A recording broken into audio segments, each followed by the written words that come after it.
आपको मेरा चैनल पसंद है तो प्लीज लाइक करें और नए वीडियो को सबसे पहले आप ही देखें, इसीलिए आर्ट्स क्लासेस चैनल को सब्सक्राइब करके घंटी को जरूर दबाएं।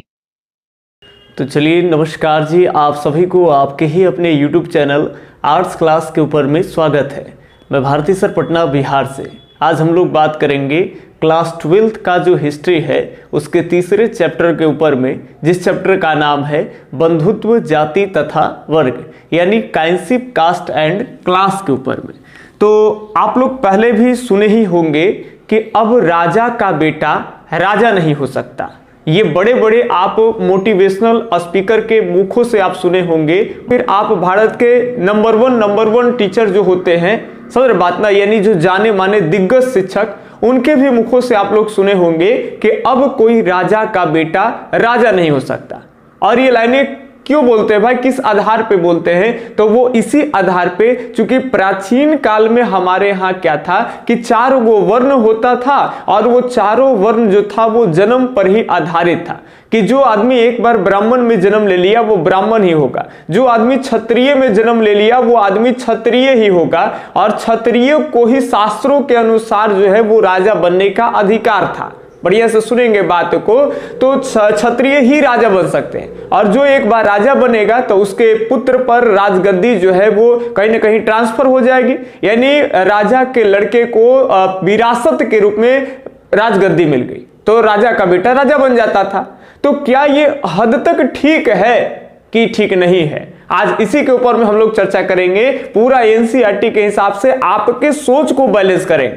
देखिए, पहले का जो भी वीडियो लेक्चर्स आया है तीसरे चैप्टर के लिए लगभग जो है वो आपका काम हो गया है बोर्ड एग्जाम के लिए। अब जो हम आपको पार्ट्स लेकर के आ रहे हैं, जैसे पिछले वीडियो का भी पार्ट्स लेके आए थे और उसमें आपको एकदम क्लियर कर दिए थे कि ये जो ब्राह्मण कहते हैं कि ये वर्ण में सबसे ऊपर में ब्राह्मण है, उसके नीचे क्षत्रिय है, फिर उसके नीचे वैश्य है, फिर शूद्र है। तो ये जो 4 वर्ण है, ब्राह्मण कहते हैं कि ये व्यवस्था हमने नहीं बनाई है, ये व्यवस्था ईश्वर ने बनाई है। इसको प्रमाणित करने के लिए ब्राह्मण जो है वो भरसक प्रयास किया।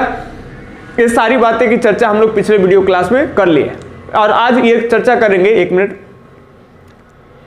आज इस बात की चर्चा हम लोग करेंगे कि क्या राजा का ही लड़का प्राचीन काल में भी राजा बनता था, तो इसी के ऊपर। तो सबसे पहले हम आपको बता दें कि अगर शास्त्रों की अगर हम बात कर ले तो शास्त्रों के अनुसार राजा वही बन सकता है कि जो क्षत्रिय होंगे। एक बात ध्यान रखेंगे, ये तो भाई एविडेंस तौर पर ये पाए गए हैं कि राजा कौन हो सकता है, तो वैश्य वाले राजा नहीं बन सकते, ब्राह्मण राजा नहीं बन सकते हैं, शूद्र राजा नहीं बन सकते हैं। सबके काम भी बांट दिए गए थे, जो कि पिछले वीडियो क्लास पे आपको बताए थे कि ब्राह्मण का काम है यज्ञ वगैरह कराना, दान लेना है, ब्राह्मण का काम है वेद वगैरह ये सब पढ़ना, शिक्षा उच्छा से संबंधित, और क्षत्रिय का काम बांटा गया है कि वो समाज की रक्षा करेंगे, या तो सेना में जाएंगे या तो राजा बनेंगे, यज्ञ कराएंगे। तो ये सारा कुछ क्षत्रिय का काम था। तो काम के हिसाब से, चूंकि एक तो कि सभी सिस्टम को जन्म पे किया गया चारों वर्ण को, और जन्म के आधार पे फिर उसको काम सौंपा गया, जिसको जो काम सौंपा गया है वही काम करेंगे शास्त्रों के अनुसार। दूसरे काम करने की अनुमति नहीं है। अगर दूसरा काम करेंगे तो वो समाज में जो है वो आलोचना के पात्र माने जाएंगे, निंदनीय माने जाएंगे। तो ये नियम के हिसाब से आपको रहना है। तो शास्त्रों के अनुसार बात कर ले, राजा कौन बनेगा, तो क्षत्रिय। अब ये बात को ध्यान से सुनेंगे। लेकिन कहते हैं कि प्राचीन काल के जब हम इतिहास उलट करके देखते हैं सर, तो बहुत महत्वपूर्ण ऐसे राजवंशों के बारे में जब देखते हैं तो इतिहासकार जो है वो उनको कहते हैं कि ये शूद्र है। ये ध्यान से सुनेंगे। जैसे एक बात कर ले, जैसे मौर्य राजवंशों की अगर बात करते हैं तो मौर्य राजवंश की जब बात कर ले तो मौर्य वंश की नींव डालने वाले कौन है भाई, तो चंद्रगुप्त मौर्य है। और चंद्रगुप्त मौर्य के तो ब्राह्मण खुद अपने ग्रंथ में, हम बाकी ग्रंथों की बात नहीं कर रहे हैं, ब्राह्मण ने खुद ये स्पष्ट किया है कि ये चंद्रगुप्त मौर्य कौन है, तो चंद्रगुप्त मौर्य जो है वो एक शूद्र है। ध्यान से सुनेंगे, सभी ब्राह्मणों ग्रंथ में चंद्रगुप्त मौर्य को शूद्र बताया गया है। हालांकि जब बौद्ध और जैन धर्म वाले जो है उनके ग्रंथों में जो मिलते हैं कि ये क्षत्रिय है, तो वो तो अलग बात है ना। लेकिन अभी ब्राह्मणों के नियम के हिसाब से हम लोग चल रहे हैं कि एक तो शास्त्रों में ये उल्लेख है कि राजा क्षत्रिय ही होगा, और दूसरी बात जो है ये मौर्य वंश की जो जानकारी हमको मिलते है कि चंद्रगुप्त मौर्य, और इस चंद्रगुप्त मौर्य को जो है ब्राह्मण क्या कहते हैं, तो इसको शूद्र मानते हैं। ये तो इनसे पहले की बात कर ले, महापद्मनंद आपको बताए थे जब आपको वो प्राचीन काल का इतिहास का क्रम पढ़ा रहे थे सेकंड चैप्टर का पार्ट 1 पार्ट 2 का। तो महापद्मनंद जो है घनानंद के पिताजी का नाम है। तो महापद्मनंद एक दासी का लड़का था और दासी का लड़का था और वो राजगद्दी हासिल किया। तो कैसे हम कह सकते हैं सर कि राजा का बेटा ही राजा बनेगा? न जाने प्राचीन काल के इतिहास में अनेकों ऐसे राजवंश जो है वो उदाहरण के रूप में आप देख सकते हैं। इसके अलावा और उदाहरण जो आपके बुक में दिया हुआ उसी पे हम आपको पहले बात कर लें कि जो मौर्य वंश है, मौर्य वंश के जो उत्तराधिकारी है जिसको कहते हैं शुंग और कर्ण, मौर्य वंश का जो जमीन था उसी पर आगे वंश आता है मौर्य वंश के बाद, उसका नाम है शुंग वंश और उसका नाम है कर्ण वंश।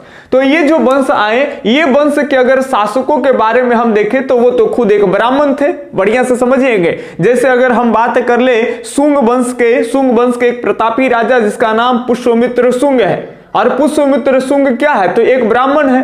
तो अगर नियम से अगर ब्राह्मण चल रहे हैं तो उनको तो राजा नहीं होना चाहिए था। ध्यान से समझेंगे बात को।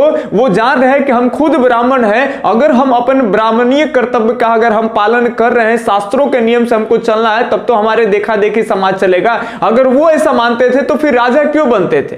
क्योंकि शास्त्रों में तो ऐसा लिखा हुआ नहीं है कि ब्राह्मण जो है वो राजा बन जाएगा।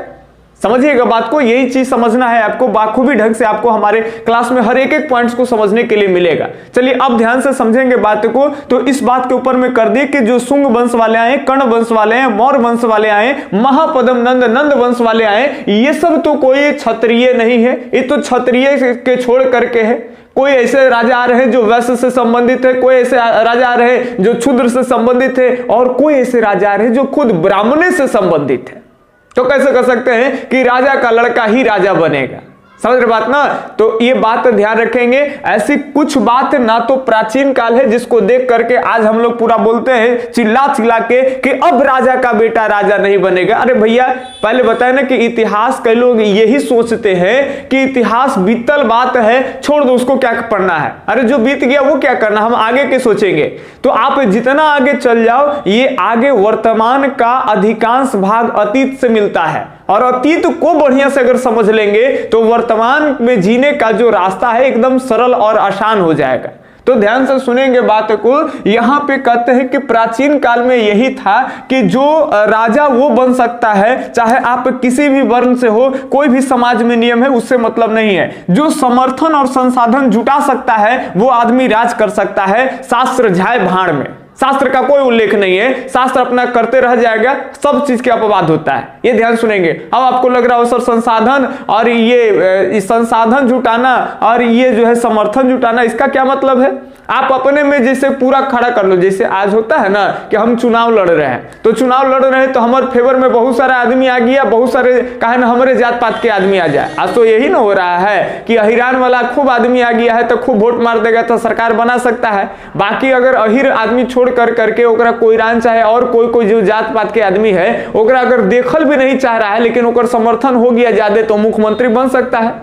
सर बात ना, आप किसी भी जात पात से होंगे, पहले तो आप अपना जात पात ताखा पर रख दीजिएगा। आपको एकदम निचोड़ समझना है। अगर समझने के लिए आए हो तो जात पात देखोगे तो आपके लिए क्लास नहीं है, छोड़ दीजिए, आप मत समझिए, आप अपने जाति में गोता मारते रहिए, डूबले रहिए। अब ये ध्यान से सुनेंगे, आपको इन सब पे ऊपर उठ करके सोचना होगा कि जिसका समर्थन ज्यादा है, अगर काहे ना वो शूद्र ही है लेकिन बहुत सारे लोगों का दिल जीत लिया है, तो वो भी आदमी राज कर सकता है। बहुत सारे लोग उसको राजा के रूप में देखना चाह रहा है, तो उस समय शास्त्र उस्त्र का कोई जो है से कि लोगों के ऊपर में शायद नहीं आता होगा। तो संभावना तो यही ना हम लगा सकते हैं। तो राजा वही बन सकता है पहले भी और आज भी कि जो समर्थन और संसाधन जो है वो जुटा सके। अन्यथा अयोग्य आदमी ना तो पहले बना है राजा, ना तो आज बना है। कई आप राजवंश के बारे में पढ़ेंगे कि राजा का लड़का राजा बन तो गया है लेकिन वो अयोग्य होने के कारण उसी के प्रजा में कोई शूद्र आया या फिर कोई अन्य वर्ण के आदमी आ रहा है और उसका कत्ल कर करके और बहुत सारा फैन फॉलोवर बना कर करके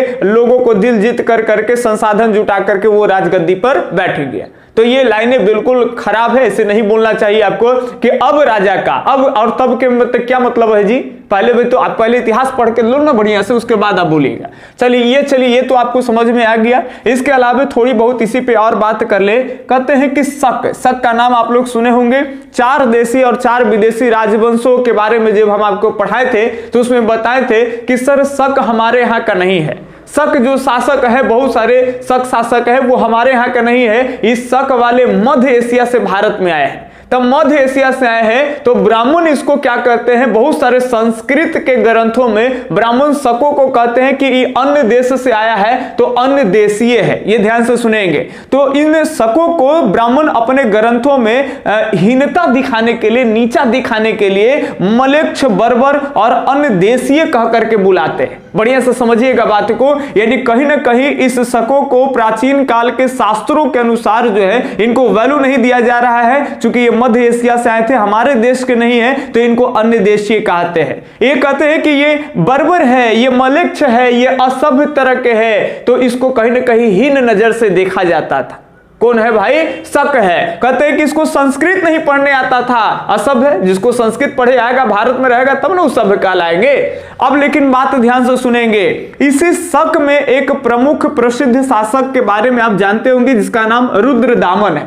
और रुद्रदामन के बारे में पढ़े होंगे कि जब प्राचीन काल के जितने अभिलेखों को इतिहासकार इकट्ठा किए हैं, उसमें से एक अभिलेख जो है वो रुद्रदामन का भी है। और इसके अभिलेखों से ही जो सुदर्शन झील के बारे में पढ़ते हैं कि गुजरात में जो सुदर्शन झील का निर्माण चंद्रगुप्त मौर्य किए थे, तो उस झील को ये मरम्मत करने का भी काम किए हैं। और ये मरम्मत करने के काम जो किए हैं वो अपने अभिलेखों में इस बात का पूरी बढ़िया से लिखवाए, और वो भी संस्कृत में, ताकि अब जो विद्वान है तो कहते हैं कि अरे ये जो 2 शताब्दी ईसा पूर्व पहले जो है ये रुद्रदामन ने ये जो अभिलेख लिखे हैं, उसके अभिलेखों से तो पढ़ने से ये पता चलता है कि ये संस्कृत पढ़ने से अवगत थे, माने संस्कृत जानते थे। बुक में आपको मिलेगा संस्कृतीय परिपाठी, यानी जो संस्कृत है वो उनसे ये क्या है, शक, तो अवगत है, जानते थे। ऐसी बात नहीं है कि बोका बकाल है, समझ बात ना। लेकिन ब्राह्मण तो एकरा बोके बैताल मानने हैं कि नहीं, एकदम मलेच्छ है, बर्बर है, अन्य देशीय हमारे देश के नहीं है। सुन बात को।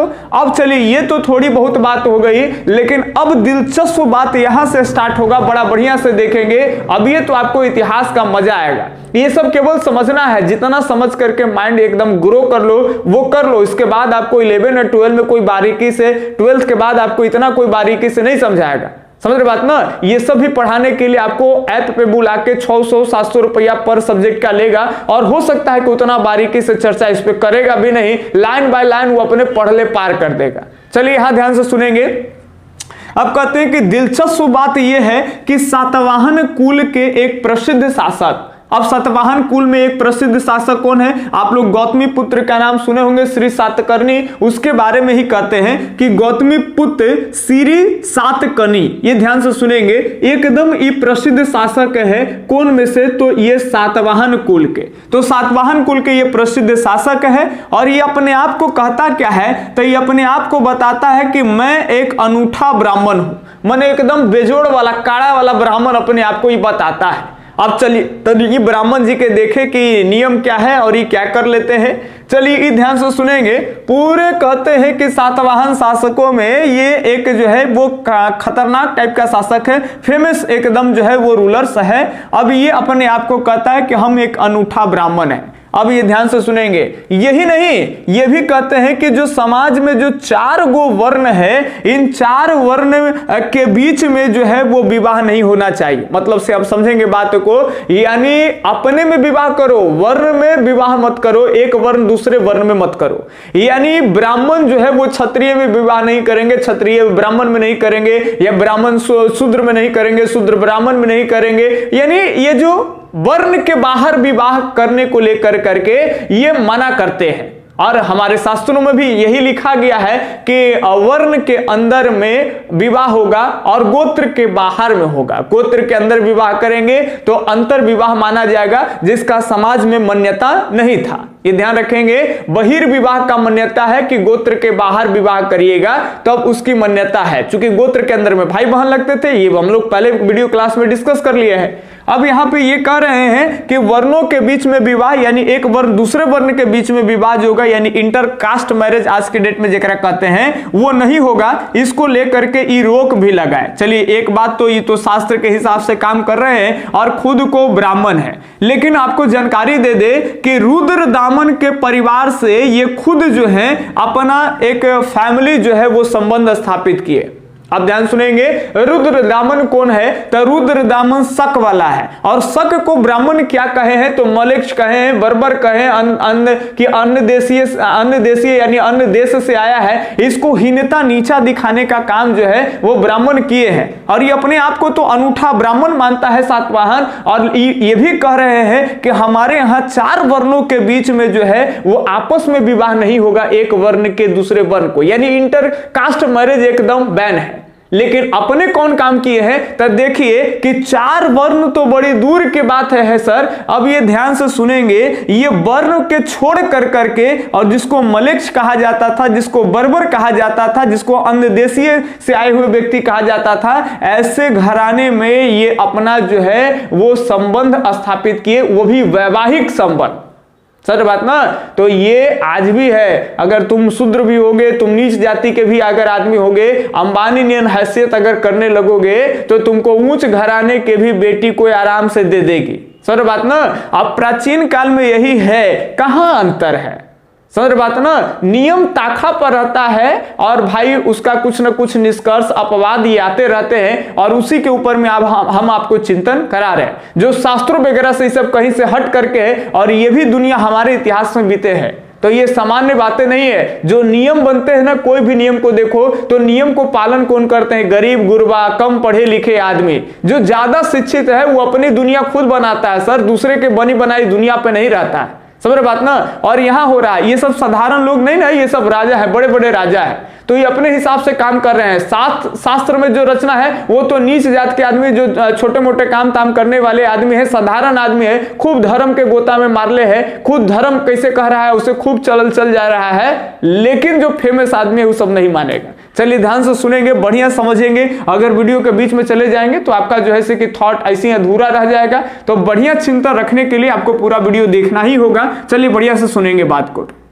ये तो बात हो गई विवाह के कि वर्ण व्यवस्था को ठुकरा कर करके और जिसको मलेक्ष कहा जाता था उसी से ये वैवाहिक संबंध अपनाए। जबकि यहाँ पे ये भी देखेंगे कि पहले के वीडियो क्लास में बताए थे कि सातवाहन शासकों में जितने भी रानियां थी वो लगभग रानियों का गोत्र मिलता था, यानी सब कहीं ना कहीं एक गोत्र के थे। तो जिससे पता चलता है कि दोनों रिश्ते से भाई बहन वगैरह ये सब आते होंगे और गोत्र के अंदर में विवाह करना समाज के खिलाफ था, ब्राह्मणीय नियम के खिलाफ था। लेकिन इन्होंने अंदर में विवाह किए तो ये ध्यान रखेंगे समाज में बहिर्विवाह का प्रचलन है। और ये क्या कौन किए? तो अंतर विवाह किए, तो कहीं ना कहीं ये बहिर्विवाह का भी अवहेलना किए। कौन किए हैं? तो सातवाहन ने। और कह क्या रहे हैं कि हम अपने समाज में 4 वर्णों के बीच में, यहां पे एक व्यवस्था ध्यान रखेंगे, इसको कहते हैं चतुर्वर्णी व्यवस्था, यानी वही चतुर्वर्णी व्यवस्था जिसमें ब्राह्मण, क्षत्रिय, वैश्य, शूद्र जो आते हैं, कि ये व्यवस्था की मर्यादा, मन इस व्यवस्था को ये वैल्यू दे रहे हैं कि अच्छा व्यवस्था है और इसकी मर्यादा को हम अपने राज्य में जो है वो पालन करते रहेंगे।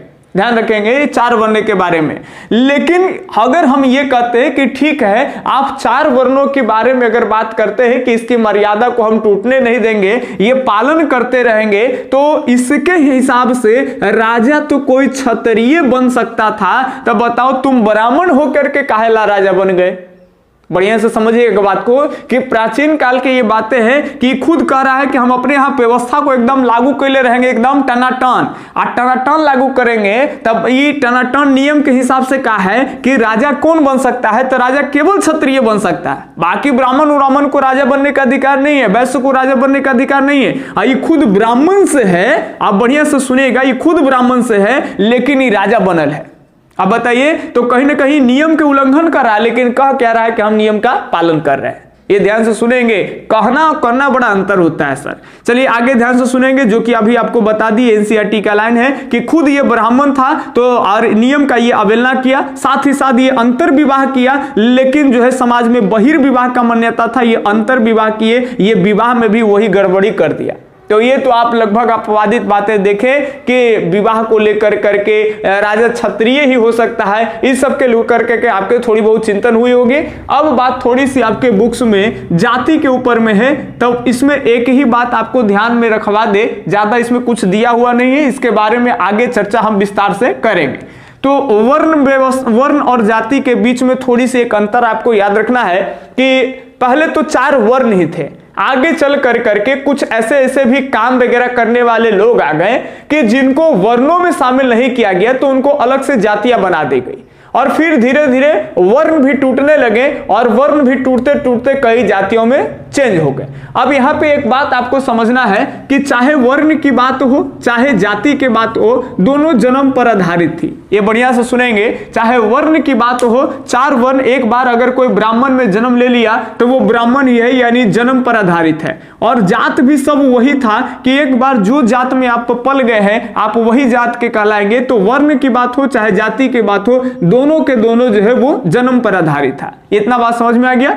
लेकिन एक बहुत बड़ा डिफरेंट यही आप देख सकते हो कि वर्ण जो है ये निर्धारित है कि वर्ण केवल और केवल 4 ही होते थे। सबसे ऊपर ब्राह्मण, फिर क्षत्रिय, फिर वैश्य और फिर नीचे शूद्र। तो ये केवल 4 ही होते थे। लेकिन अगर हम जाति की बात कर दे सर, तो ये जाति में आपको याद रखना है कि इसकी संख्या कोई निश्चित नहीं है, तो ये अनिश्चित संख्या के रूप में है, यानी इसकी संख्या निश्चित जो है निश्चित संख्या नहीं थी। ये याद रखेंगे, किसकी संख्या निश्चित नहीं है, तो जाति के, लेकिन वर्ण की संख्या निश्चित है, इसीलिए 4 वर्ण हम लोग पढ़ते हैं। ठीक है, चलिए ये बात हो गई। एक इसी में प्राचीन काल में एक बात का उल्लेख है जिसको कहते हैं स्वर्ण काल। ये स्वर्ण काल के बारे में थोड़ी सी बात आपको जानना है कि ये स्वर्ण काल का मतलब ये जंगलों में रहते थे और सोने चांदी इस सबसे संबंधित काम करते थे, आभूषण वगैरह लेकर के, जिसको आज के डेट में हम लोग सोनार कहते हैं। और सोनार जिसको आज देखिएगा, शायद मेरे ख्याल से BC 2 में इनको शामिल किया गया होगा, यानी OBC के ही दायरा में आते हैं, ये जनरल वगैरह में नहीं आते हैं, फॉरवर्ड वगैरह में ऊंची जाति में इनको शामिल नहीं किया गया है, तो ये OBC के कैटेगरीज में ही आते हैं। कई लोग अभी भी ये जो सोनार वाले हैं वो कभी कभी प्रतिरोध भी करते हैं कि हमको ऊंची जातियां में डाला जाए, हम लोग नीचे नहीं है, उनका इतिहास देखा जाए इस तरह का लेकर के। लेकिन प्राचीन काल में क्या बात है, ये जंगलों में रहते, सोने उन्हें से संबंधित जो है वो काम करते, इनको स्वर्णकार कहा गया है। याद रखेंगे, स्वर्णकार कहा गया। अब इनको जो है 4 वर्णों में से रखना में उचित नहीं था, अब इनको शूद्र भी नहीं कर सकते हैं और पहले से सभी वर्ण का निर्धारित हो गया, तो ब्राह्मण ने याद रखेंगे इनको जाति में शामिल कर दिया। ये याद रखेंगे किसमें शामिल कर दिए, तो जाति में शामिल कर दिए। और इसी तरह से शहर बड़ा होते गए, राजधानियां जो है वो महाजनपद की बहुत बड़ी होती गई और तरह तरह के काम जो है इन नियम के अलावे भी आते शुरू हो गए और धीरे धीरे वर्ण टूट कर करके और काफी सारे जातियों में चेंज होते चले गए। तो ये आपको इसके ऊपर में विस्तार से चर्चा कभी करेंगे टॉपिक्स को लेकर के, चूंकि उसमें हम डेटा के ऊपर बात करेंगे तो बहुत ज्यादा अच्छा होगा, ऐसे बरगली बातें हो जाएंगी। ठीक है, तो इसके अलावे एक याद रखेंगे बहुत इंपॉर्टेंट है, कहते हैं कि 4 वर्णों के परे एकीकरण। ये ध्यान से सुनेंगे, 4 वर्ण के बारे में जानते हैं आप लोग, ब्राह्मण, क्षत्रिय, वैश्य, शूद्र, बार बार बोल रहे हैं, आपको एकदम याद रहना। इस सबसे भी परे कोई आदमी है, इसके बारे में आपको जानना है। कहते हैं कि ऐसे समुदाय जो ब्राह्मणीय विचार